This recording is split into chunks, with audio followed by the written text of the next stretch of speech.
Right, now that we have discussed exactly the motions the body should make, the arms, the hands, we're now ready to start to teach yourself how to swing the golf club.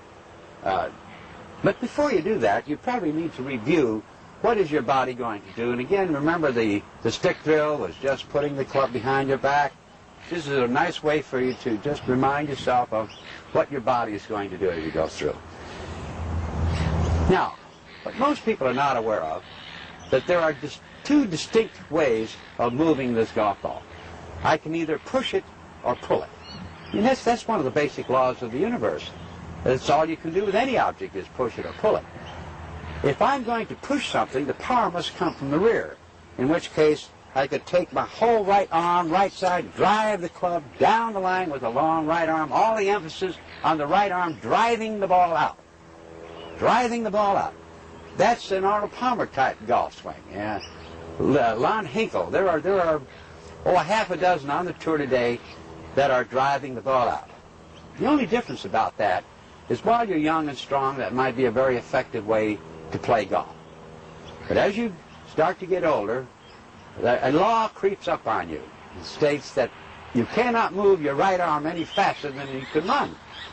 And that's why Arnie isn't winning as many tournaments today. You see, his contemporaries are putting the golf ball out 30, 40 yards farther than he can hit it.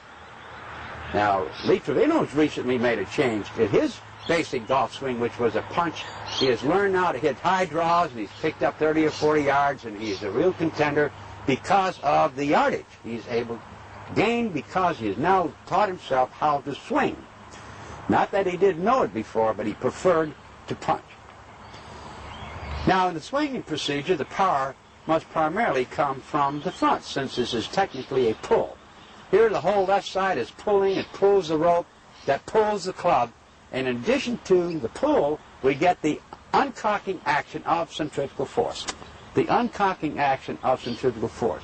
The right arm does indeed straighten out, but the right arm is not really punching. You see, it's primarily centrifugal force plus the motion of the left side pulling out of the way as you go through the ball. It's effortless power versus powerless effort, right? And quite a simple procedure. So right now, let me just give you an idea on some of the essential differences. The first being that in the swinging motion, the left wrist does turn and the right wrist does bend. Now that would be swinging.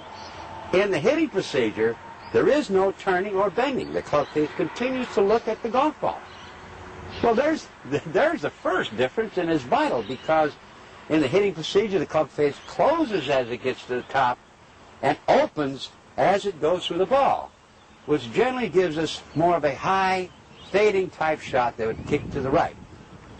Lee Trevino made several $millions doing that in his young day.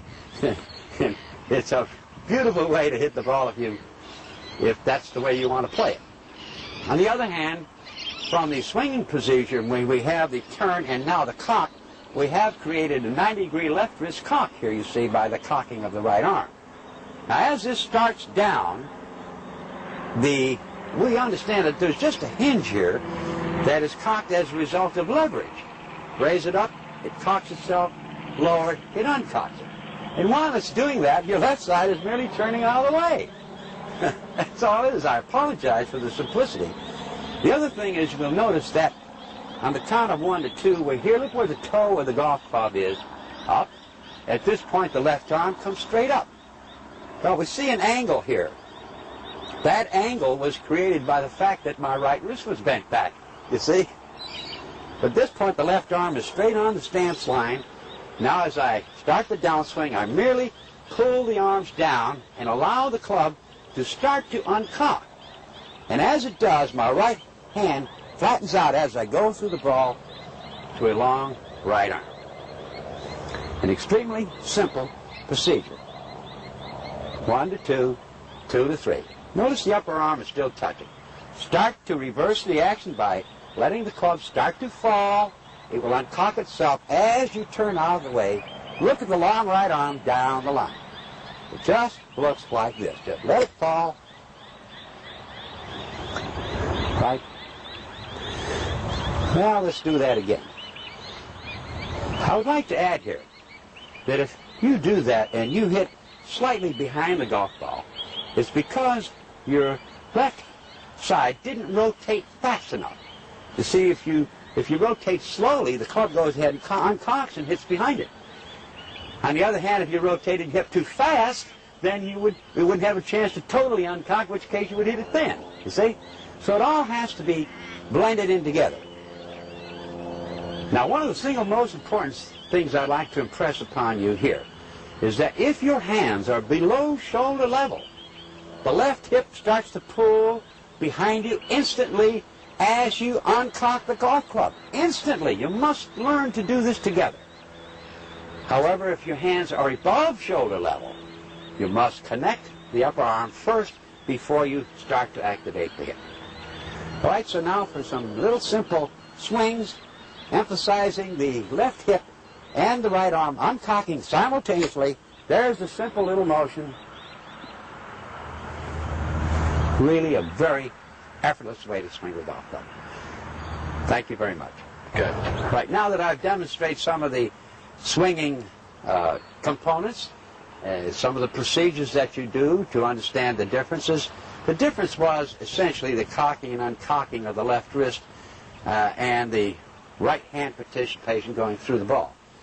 Now, on this particular golf swing, on the punch, the hit, I'm not going to cock the left wrist and turn it in this manner at all. I'm merely going to cock the right elbow, but keep the club face in a closed condition here. Then when I start down, I'm going to drive the right arm out as I clear the left side. So the club face now goes from a closed to an open condition. This is called a hitting procedure. It's also a very simple procedure. Club face essentially, now the right hip and the right arm start together because there is no turning. All right, so another very simple procedure. You can see how the ball does go lower. The tendency would be for the ball to kick to the right. It will. It's the secret to the low-flying wedge, obviously, right? But let me just punch another one here for you. You're not limited to how hard you can punch it. You can punch it as hard as you want. Right? Very accurate way. A very accurate way to... Although I wouldn't recommend you hit balls into the green here like that in Australia, because you'll go all the way over the green with that. I learned that yesterday. The shot you want to hit then would be the nice, high, soft swinging procedure. I'll hit one of those for you then. Just a nice, high, soft swinging procedure. Finish it up. Notice how much higher the ball is, and it lands softer, right? Perhaps the better choice of the two, right, would be the swing. Okay, now, again, to show you the swinging procedure from a different point of view, notice how I'm going to turn it, right? Cock it. Remember that little deal? Well, we were doing this way and this way, right? All right, the little swinging procedure. Going to change the target just a bit. Right, change the target just a bit. All right, here we go. Right there. Nice, high, soft. Right? Great little shot. Show you one more of those. Remember, if I do that slow motion, it's a turn. Toes up. Cock it. Right? Let it fall. Clear your left side. Watch how my right hand hits out at it as I now turn and go up the line. Really classic. Really a very classic way to go through the ball. Now in the hitting procedure, the first difference, of course, is we're not going to turn the club face away from the ball. The club face continues to look directly at it. The club face is shut here. There's very little cocking of the left wrist. And now the power comes from driving the right arm straight down the line with what we call angle hinging. You can see it's a very superior way to hit the ball, to punch it right at the target. It will generally bounce to the right, have a little goodie on it. Not much, though. I think the accuracy factor with the punch is the big thing. Look at the long arm down the line. Very controllable. Right, now that we have seen the basic differences between hitting and swinging, And you've seen me do that with a sandwich here.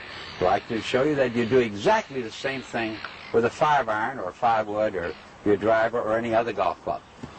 All right, so first of all, we'll have the swinging procedure, where we have just to review it for you, the turn and the bending, cock, you're here, you're there, wham! See how I'm going to close the door from here to there, long arm down the line. And this golf ball will tend to go straight and perhaps fall a little to the left. In other words, kind of a drawing action. All right?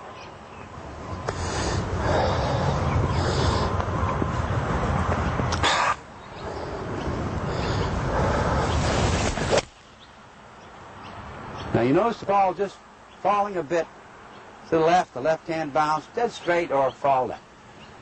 What did I change? What did I emphasize? Hip speed. See? That's why if you know the difference, you don't get frustrated, because you can always make a correction. That's important. All right, now the hitting procedure, the essential difference now in the hitting, are we on again? The essential difference of the hitting, again, I'm not going to turn it away. I'm going to keep the face looking at the ball. Notice the club face is closed at the top. And now I'm going to drive the right arm through and have what we call an angle hinge motion. The ball will tend to kind of fall a bit to the right. All right, and go a bit higher as well. All right.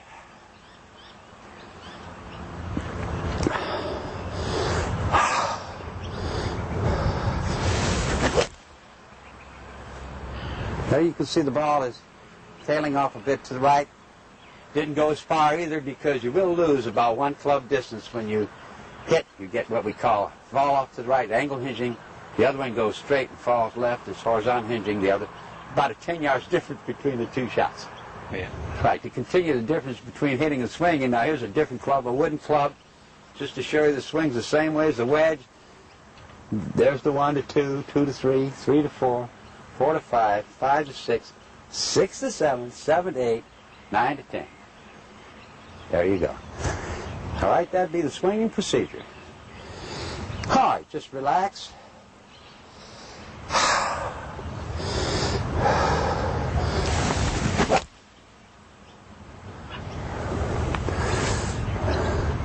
Well, it's all right if you like it long and straight, right?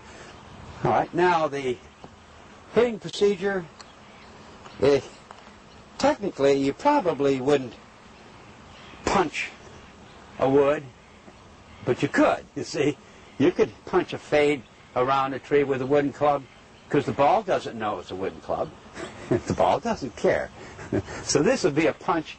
This would be a punch shot with the 5-wood, just like with the 5-iron.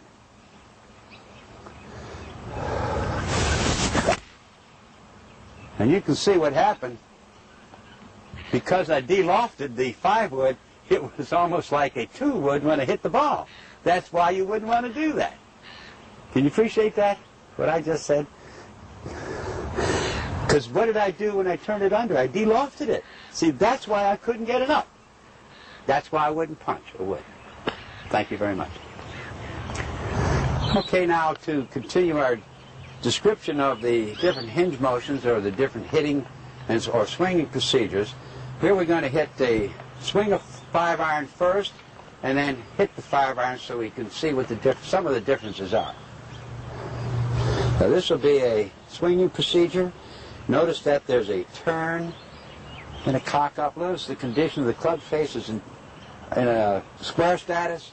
Start the downswing here by connecting. Now the left hip rotates out of the way. Bang! Through the ball of that long right arm. Let your head and eyes follow the ball. That's extremely important. Let your head and eyes follow the ball so that you can shift the weight to the left properly. All right.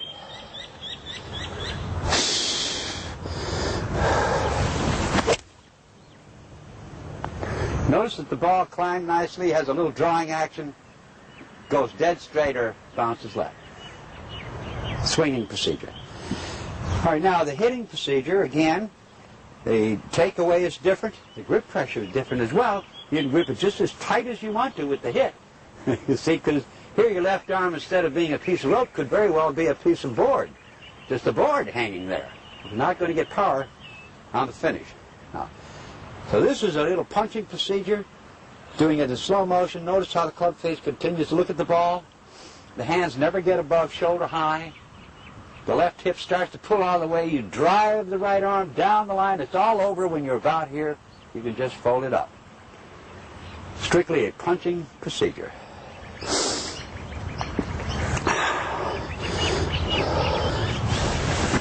There, right there. Perfect punching procedure.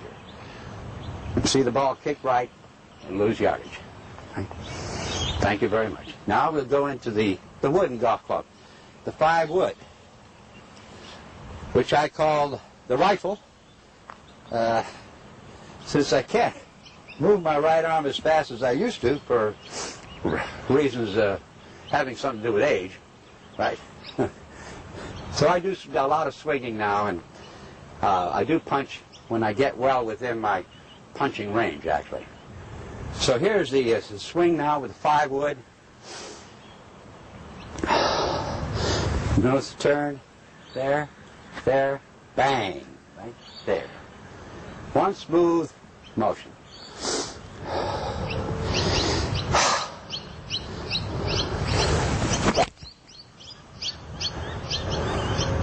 Well, I hit it well, but it kind of went off to the right. Now, the reason it went off to the right, believe it or not, is because I did not square the club face with my right hand. There. If I went through the ball and kept it bent back, you can see how the club face was laid back, and that's why the ball would slide off. All right? So this time I make a special emphasis. Make sure I try to throw that right arm through there.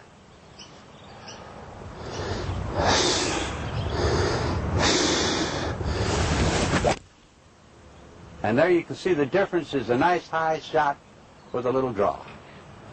Perhaps a good thing I don't hit them all great. It keeps me coming back. Nobody hits them all great, I can tell you that, folks. We all miss them. The question is not missing it so badly that you can't find it, right? Where you can go hit it again then. Now, in the punching procedure with the 5-wood, I already demonstrated, this is something I really wouldn't do on the golf course, but you can do. See, when you turn the club face under as you go, you're really de-lofting the face of the club. Now, there might be some reason you might want to do it, but you can do it. So I'll just give it another shot, turn it under as I go, punch it out of there. And you can see you get a low, hard slider. Might come in handy, might be a great shot someday. You know you got it in your bag. Thank you very much.